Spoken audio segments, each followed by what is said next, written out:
할렐루야 반갑습니다. 책 읽어주는 남자 책일나입니다. 오늘은 어제 이어서 읽도록 하겠습니다. 민간인들은 오전에 일찍 왔다가 오후 3시쯤 되면 타작한 것을 자루에 넣어 리어카로 끌고 나간다. 베트콩들이 활동하기 전에 신속히 움직이려는 것이다. 내가 도와준 아가씨는 다른 날보다 몇 시간 일찍 끝나서 좋아하며 나에게 까몽까몽했다. 베트남 말로 거듭 인사하며 고맙다고 한 후 아가씨는 타작한 것을 모두 옮겨 리어카에 실었다. 나는 바깥으로 나갈 수가 없어서 안에서만 도와주었다.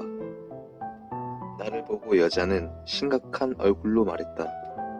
해가 지면 베트콩들이 이곳에 많이 내려온다고 조심하라고 했다. 언제쯤 오냐고 하며 내 시계를 보여주었더니만 손가락으로 4시를 가리키며 4시가 넘으면 저 산 밑에서 베트콩들이 많이 내려오기 시작한다고 했다. 베트남 말을 다 알아들을 수가 없었으므로 수화법을 쓰면서 대화를 했다. 누구라도 자기 말하는 것을 볼까봐 사방을 힐끔힐끔 쳐다보며 조심스레 말하는 눈치였다. 이 여자는 특별히 베트콩 정보를 주려고 나에게 이야기한 것은 아니었다.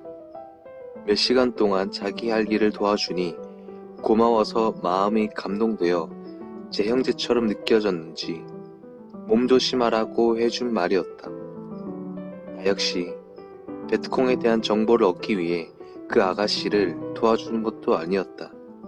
그런데 이것이 중요한 정보가 되어 베트콩 수백 명을 이슬처럼 사라지게 할 줄 누가 알았으랴. 그 아가씨는 리어카에 실어놓은 그 많은 무거운 짐을 혼자 끌어당기며 나에게 손을 흔들었다. 고마워하며 몸 조심하라고 애인같이 걱정해주며 떠나갔다. 짐이 너무 무거운 데다 비포장 도로라 뒷다리가 당기도록 낑낑거리며 리어카를 끌고 가는 모습을 보니 집까지 끌어다 주고 싶었지만 마음으로만 떠밀어 줄 수밖에 없었다. 그래도 우리가 타작을 도와주었기에 누구보다 제일 먼저 가고 있었다. 아가씨는 그 무거운 벼 몇 가니를 암소처럼 잘도 끌고 갔다. 내가 이 아가씨 이야기를 가끔 하듯이 그 아가씨도 살아있으면 내 이야기를 가끔 할 것이다. 한국군을 따라 타작하러 들어온 민간인들은 오후 3시쯤 모두 타작을 마치고 한 명도 들판에 남은 사람 없이 모두 돌아갔다. 우리가 이 지역에 올 때는 적에 대한 특별한 정보가 있어서 온 것은 아니었다. 그런데 이날 아가씨가 내게 한 말이 큰 정보가 되었다. 나는 아가씨의 말을 예사로 듣지 않고 즉시 제2소대장에게 보고했다. 소대장은 민 중대장에게 이 사실을 즉시 보고했다. 작전 중에 적의 정보는 생명같이 중요하기에 중대장은 눈에서 빛을 내며 놀라서 작전을 변경했다. 오후 4시가 넘자 보초뿐만 아니라 전원을 기상시켜 경계하게 했다. 또 멀리서 우리를 쳐다본 베트콩들이 있을 것으로 알고 철수한다는 기미를 적들에게 보이기 위해 한 개 소대만 은밀히 남겨놓고 3개 소대는 마을에서 쭉 빠져 마을 후미에다 배치시켜 놓았다. 그리고 한 개 소대는 마을 앞에서 논두렁이 높은 지역을 앞에 놓고 은밀히 매복 배치를 하게 했다. 실상 이날 이런 정보가 없었으면 전 중대가 마을을 중심에서 한자리에서 매복을 하려고 했었다. 땅거미가 지면서 이소대 매복 지역에서 베트콩들이 출현한다고 보고가 들어왔다.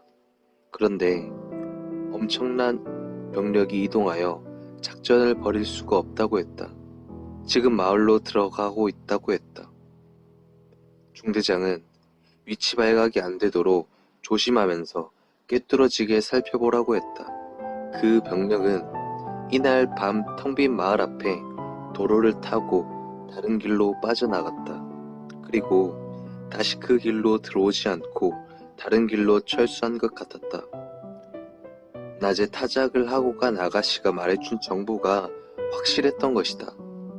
그 정보를 안 듣고 우리가 마을 앞에 배치됐더라면 대병력과 작전이 붙어서 지금쯤 아군이 불리한 조건 아래 치열한 교전을 벌이며 서로 피를 보고 있었을 것이다. 참 큰일 날 뻔했다. 돌이켜 생각하니 아까 그 아가씨가 타작해줬다고 나에게 고마워한 것만큼이나 나도 감격스럽고 고마운 마음이 들었다. 정말로 공짜가 없구나. 내가 벼거끄러기를 뒤집어 쓰고 오전 내내 땀 흘리며 타작해준 보람이 정말 있구나 했다. 벼거끄러기가 보리거끄러기보다 덜 껄끄럽긴 해도 실상 초저녁부터 벼 타작을 해주고 제대로 씻지도 못해서 오금팽이가 근지럽고 온몸에 피부병이 난 것처럼 몸뚱이가 근지러워서 긁적거렸다. 하지만 그 아가씨 때문에 대병력의 적과 부딪히지 않아서 정말 다행이었다. 전쟁터에서는 민간인들을 해하지 말고 정말 잘해줘야 된다. 그 아가씨 얼굴이 내 동생 얼굴처럼 자꾸 떠올랐다.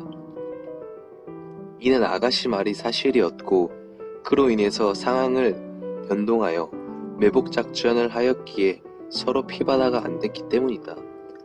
나를 보호하시는 하나님과 예수님은 나의 평소 마음대로 감동시켜 그 아가씨를 돕고 내 형제처럼 대해주게 하므로 내 형제가 나에게 말해주듯 아가씨를 통해 내게 한마디 해준 것이 분명했다. 이를 생각하니 생명의 은혜를 베푸신 하나님과 예수님께 감사하다고 아니할 수 없었다. 양식 빼앗던 베트콩, 생명을 뺏기다. 이날 밤 베트콩 대병력의 상황을 확실하게 파악한 중대장은 이튿날 날이 새기 전 이른 새벽에 적들이 타고 넘어오는 야산 지역에서 가장 가까운 벌판에 야산의 중대 전 병력을 귀신도 모르게 배치했다. 오전부터 오후 3시까지 적은 한 명도 눈에 띄지 않았다. 민간인들이 오늘도 어제처럼 별을 베어다 타작하여 끌고 나가 들판에서 모두 사라졌다. 민간인들이 사라지자 오후 4시가 넘으면서 적들은 야산길을 따라 30명, 50명 혹은 70명씩 띄엄띄엄 계속 넘어와 산 기슭에 모이기 시작했다.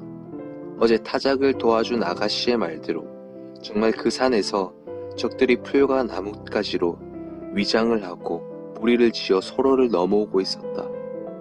지방 베트콩인지 월맹 정규군인지 알 수는 없었으나 검은 구름이 모이듯 점점 산기슭의 넓은 잡초밭에 모여들었다.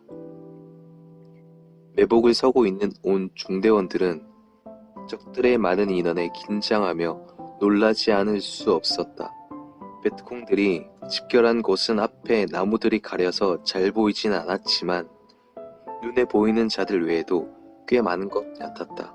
이들은 모두 한자리에 집결해 있다가 각 마을, 각 지역으로 작전 배치를 받고 오늘 밤도 어젯밤처럼 작전을 하러 나가려는 것이 확실했다.